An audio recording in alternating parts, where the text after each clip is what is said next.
Hello and welcome to a new video in which I want to show you how you can help us mappers on OpenStreetMap by collecting street-level imagery and how to upload that so we can use it.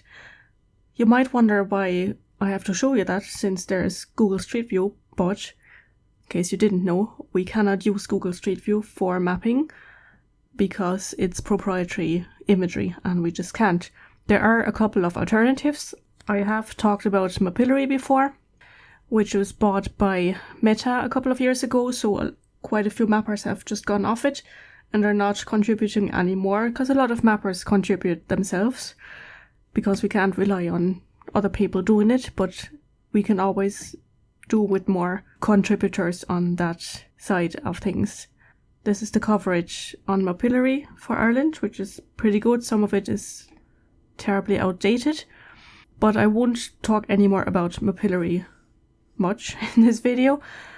Another alternative which is fairly new is Panoramax, which is a French independent platform where you can add street level imagery to, and you can see that the orange red areas are the covered ones. So you can see France is fairly well covered because it is French and it started off there. But we do have quite a bit of coverage already in Ireland. It looks well there, but once you zoom in you actually see it's not that great. So we do need a lot more. So these are two of them, and in this video I will focus on Panoramax, and it doesn't come with an app. Mapillary does come with an app which they had developed before Meta bought it, and it was, some might argue, a lot better before that. Panoramax doesn't come with an app, but you can use an app called OpenCamera for it, which is also open source, which is of course something we always support and use, because it is free and it is community driven and not commercially driven as much as some other providers. So Panoramax, why would you want to help us out? Well, you might just want to help us out because maybe you're in the tourism industry and you want people to find your site, or you want to give people the opportunity to see the site before they go there, like even if it's just your Airbnb or something, and of course they could check it out on Google Street View, but if you want to give an alternative or something, or if you have a new heritage trail that your local community has created and maybe you want to show that off, it doesn't necessarily have to be for mapping, but it helps us map it if you do provide it in an open data platform like Panoramax.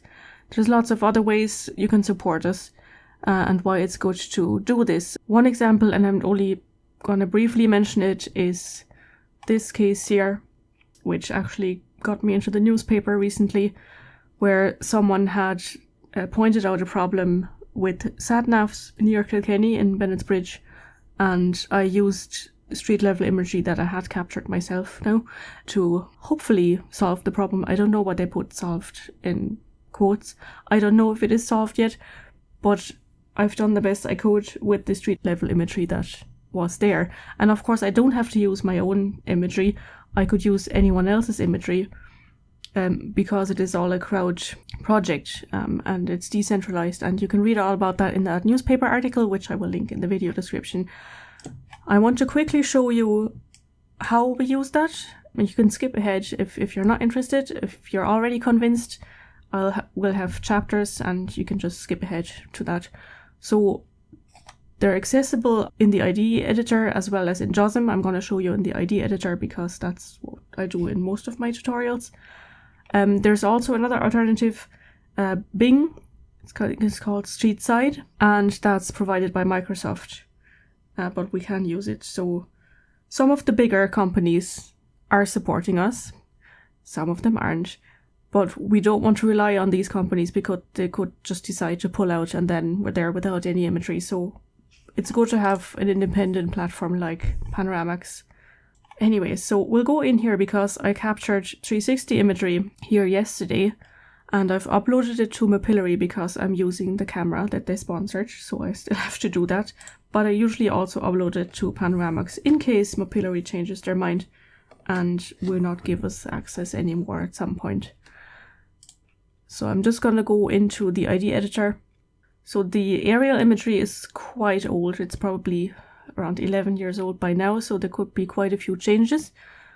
But we're not talking about the aerial imagery, we're talking about the street level imagery, which we use to map, for example, street signs. And you get to that on the right hand side. If you go into the map data menu, you see photo overlays, and that might be hidden like that, and you might have to open that up. I'll show you Bing street side, and as you can see, nothing happened, and that is because Bing only covers the main roads, and these here are certainly not main roads, but we still want to map them. But I'll show you what it looks like where they do have that imagery. Oh, that's the train. You can do it on the train as well. So this is what it looks like for the Bing imageries, this turquoise, and you have these dots, circles, whatever you want to call them, and if you click on them, it opens up a little preview window here, and you can turn it around because it is 360 imagery as well. You can see it's not great. That's partly due to the weather, because, you know, Ireland. You can see it was a TomTom car. It isn't always a TomTom car. Because, of course, TomTom uses OpenStreetMap as well as Bing data. You can switch on the high resolution, which does not really change an awful lot, in my opinion. And the date when this was captured was the 12th of July 2020, so it's already more than 4 years old, and they're probably not going to come around again anytime soon because it's just rural Ireland. On Mapillary then, I'll go back to what I had wanted to show you. Where is it gone? Bon oui. Yep. So here, this crossroads. So Mapillary has these green dots, and you can see it's a sequence, it's all connected. That's a bit different to Google Street View. And it has these view sheds. So there are two view sheds here, it looks like. Not quite sure how that works. But when you click on that, you get this perspective. This is also 2020. And the other one, I don't know how it did that. The same date. So I must have been in someone's car because I don't drive. And I had this against their windscreen. So you can already see there's a bit of, if the windscreen is a bit dirty, the imagery is also, gonna be a bit blurred. This actually is the 360 imagery. It just doesn't show the sequence yet because it's not finished processing. But you can see that's the 360. That's my friend's car there. So that's Mapillary. And then we have Carta View, which is, I think, is a German one, which is not used very often in Ireland. Then we have Mapillio, which is also kind of a newish app, which I tried on my phone and it didn't work, so I'm not gonna talk about that. And the last one then is Panoramax, and you can check flat photos, which is when you use a phone or you just take pictures into one direction, or the panoramic photos, which is, you know, 360. And you can also filter by date. You can do the same with Mapillary. Yeah, you can filter by date in Mapillary as well, and also by flat photo and 360. But this is about Panoramax, so you see it has the orange point, dot, circle, whatever. And that's what that looks like. They're the same images as I had earlier on Mapillary because it's the same sequence. And you also have a choice between low resolution, which is already probably better than Bing would do, and then you can turn off the high resolution, which is a little bit clearer. I hope you can see that. You can also make this window bigger if you wanted to. So low resolution, high resolution, but then you don't get a lot of space to map, so you want to find a good size for mapping. You can see there, for example, is a stop sign which could be mapped or not. I won't do that now. And it shows the view shed, so you know which way you're looking. Because I would probably know which way I'm looking because I was in the car when we were doing this. But if someone else came along who wasn't familiar with the area, they might need the view shed to know which way the camera is facing.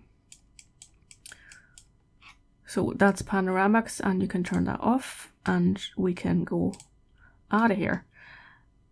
So the app I'm going to use on my phone is called OpenCamera. It's also open source, of course. So that's what that looks like in the Google Play Store. I'm only talking about Android phones. I have a Samsung A15 now, which is pretty good, I think. I only have it for a couple of weeks and I'm fairly happy. So the icon is this blue camera symbol. I think the guy who made it is British. Well, he lives in Cambridge. That's what it says here. I don't know why half the page is in French and half of it is in English. We'll just look past that. So it has been downloaded 100,000 times plus, téléchargement. I think that means downloads. And it's a 4.0 rating, which is not the worst. I've only downloaded it myself today, so I can't really tell you too much about it. Just have some descriptions. The reason why I'm using that is because you can set it to take pictures every 2 seconds or every 5 seconds or whatever frequency you want. That entirely depends on your mode of transport when you're walking, I think, and how many pictures you want to take. In town, you might want to take a lot more pictures to get all the details, all the shops, all the traffic signs, all the bollards and what have you. Whereas if you're just going down a boring old country road and all you want to capture are the few traffic signs you'll come across, which won't be an awful lot, maybe every 5 seconds in a car is okay, but you might miss out on important traffic signs or whatever. So that you might have to play around with that a little bit, but it's better to take more pictures in case you're only going that route once than having to go back and take more. So that's what it looks like when you open it up. This is the button to start the picture, and this is the settings button, and I'll show you a couple of the settings. Katie. So these are some of the settings that you go into. The most important is probably well, maybe not the most important, but not to forget, very important, to set the repeat and the interval. As I just said, could be 2 seconds, could be 5 seconds. Usually when I walk, I use every 5 seconds, and then when I cycle, I use every 2 seconds. And when you drive, you might want to use every second, which ends up with a lot of pictures. This is why I've decided to use an SD card to put in the phone, which luckily the phone can do. I didn't know that until today. And you have to set up the camera or the app to take pictures and save them on the SD card, of course, because then you have to transfer the photographs from your phone and upload them here on the Panoramax website. And you probably can't do that on your phone, but I like a bigger screen when I'm doing stuff like that, and it might be a lot easier to have a micro SD card, and hopefully you have an option on your computer, laptop, whatever, to read it and then to drag them in here and all that, which we will come to. You can use the camera app, OpenCamera, for other things. You can just use it as a camera, but I only downloaded it to have the options of the repeat interval setting. And then there are more camera controls that you have to click on, and photo settings and location settings, which we will get to in a minute. So you have to download this app. It's not terribly large, and I'll show you the settings on my phone, and then we can go out into the field and do some actual capture. So let's set up the app first. Go into the settings, and we want to set the repeat from off, which is the default, to unlimited. So when you start the camera, it starts the camera, and when you hit the blue thing again, it stops capturing. The repeat mode interval, as I said, it depends entirely on your mode of transport. I've set it to 5 seconds now. Then you want to go into more camera controls. The default has the shutter sound on. I don't like that. I hate that actually. So I turned that off, and I also turned the timer beep off. And then there was somewhere here, the save locations. It will ask you to save that in a folder called OpenCamera, which I've already have some test photographs in. If you do use an SD card, you have to go into the storage access framework. And I've already set it up, so I've changed it from your phone, that's my name, to SD card, and then go into pictures and the folder OpenCamera. So that's where it will save all the pictures. Use this folder. And then you have to allow it to do that as well. You know that probably from other apps.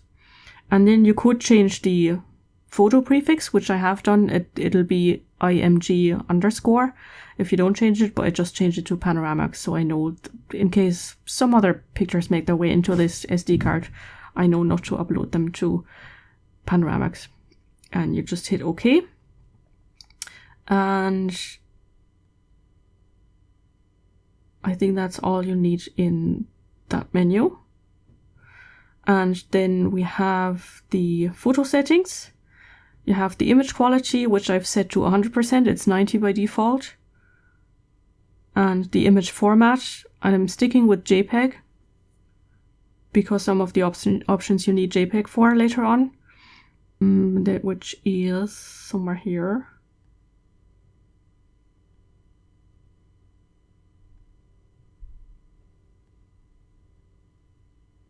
Yeah, the copyright. You could add a copyright note there, like CC BY40 or something, which is the copyright on I have this in, you know, the landscape format. That's very confusing. Or you could save it as Creative Commons if you wanted to. I'll stick with this. There was something else. You could have captions on each photograph, but yeah, that's a bit 1990s. Location settings, that's probably where it was. So store location data, geotagging, which is very important because Panoramax won't be able to know where the images were taken if you don't enable that. And I also activated the store compass direction, so it knows when you're using the phone as a capturing device, it'll know which way it faced, you know, north, south, east, west, or southeast, or whatever. That might be useful. But you see, that's all only for JPEG format, so that's why I stuck with JPEG. And that should be all the settings. To show you how it works in the field, I've chosen 2 areas because I want to show you on foot and on the bike. I can't show you on the car because I don't drive, but you just get a holder for your phone, which you probably already have, to put it on the windscreen, and the camera has to be able to face the road, either straight ahead or in a slight angle, because sometimes the sides of the road are more important because that's where all the street signs are. We don't really need to map every middle line of the road. So I'm going to do this symmetry here on foot and maybe some of that area on the bike. So St. Kieran's Cemetery, I'll capture that because I haven't ever captured it before, and it's not super important for mapping. It's just, you know, it's a reason to go into the cemetery, and then maybe one of these estates. We will see. So when you're walking, this is your setup. I would recommend a selfie stick. You can just hold it with your hands, but if you're taking a longer sequence, it'll tire your hand. Believe that. So that's what you're doing, and then you're just start the sequence by pressing the blue button and walk around, and when you're finished you press it again, and then it should hopefully be done. Okay?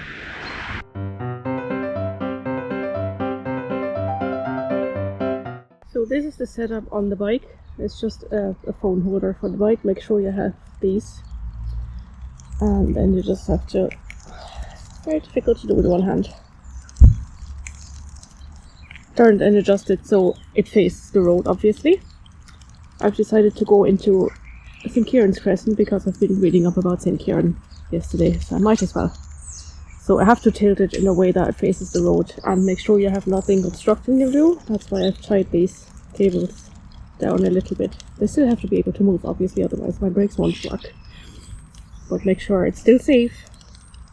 If there's a mount for your helmet with the camera like that, of course you can use that as well.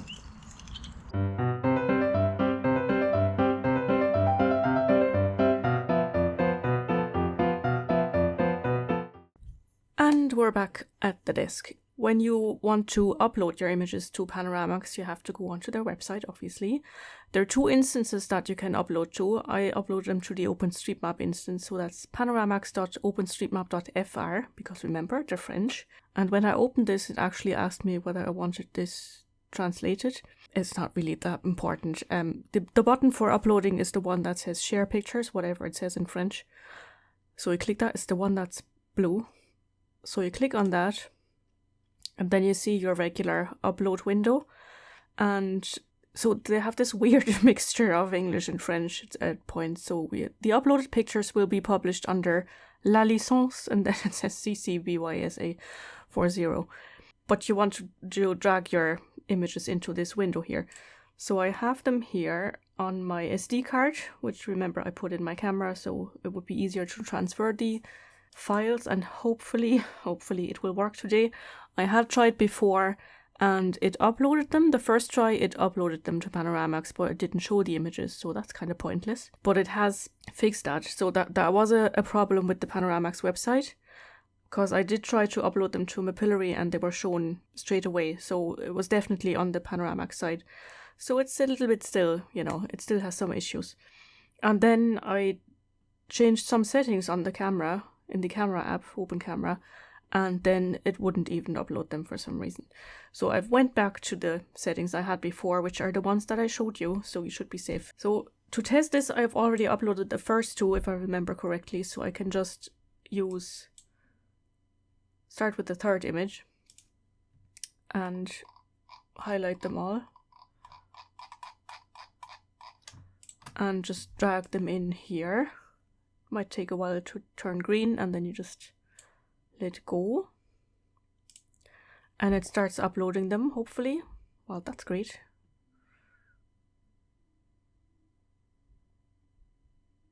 Well, it is uploading them now, so I don't know what's wrong with the first 8. Maybe I had already uploaded them, I don't know. You can click on show errors. Yeah, so it seems I had already uploaded them. I'll jump to when it has finished uploading, because it's watching paint dry. So that's all of them uploaded, hopefully, apart from the first 8 that I had already uploaded. And if you want to check them out, you can go to, I thought there was a button that says see or something. Oh, it's down here, is it? They should be here. Maybe it takes a little while because it's 247 and the last time it was only 4 or 2 and it was a bit quicker. But you can go to your account.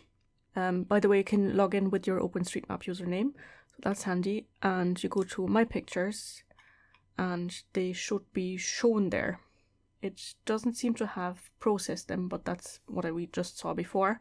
These are the first 2 I uploaded. Yeah, so the 6 plus 2, so that makes 8. So the first 2 are in the cemetery. It was quite a foggy morning, very atmospherical. And then you can go through them. And once you've highlighted one of them here, you can also set the orientation in case something went wrong with that. If you didn't set that in the camera app, you might have to do that. So you can either drag them around here. It is not working really well. It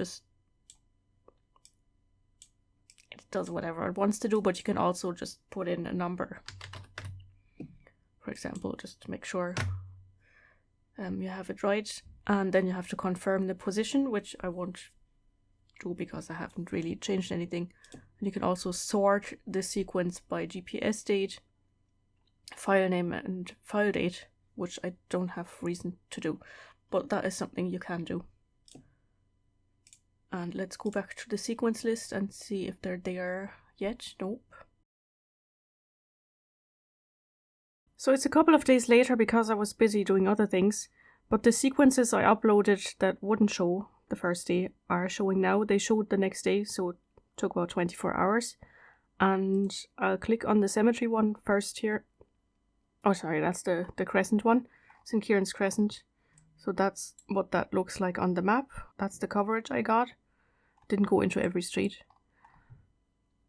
And I have renamed it into St. Kieran's Crescent, which you don't have to do but you could, and you can change the orientation by clicking on the image. And I don't know why it goes into the aerial imagery when there isn't really any useful one. Change the angle here. It's probably easier to do by typing in the number than by trying to drag this view shed, because it just tends to snap at points that you didn't intend to use. And if there's an image that you want to delete, you can also do that by just highlighting it and hitting the little bin here. You can also download them or copy the link to the image if you wanted to share. I don't know, if there's a new shop and you want to share it with someone or something. Like this one is a bit blurry. I could delete it, but I won't.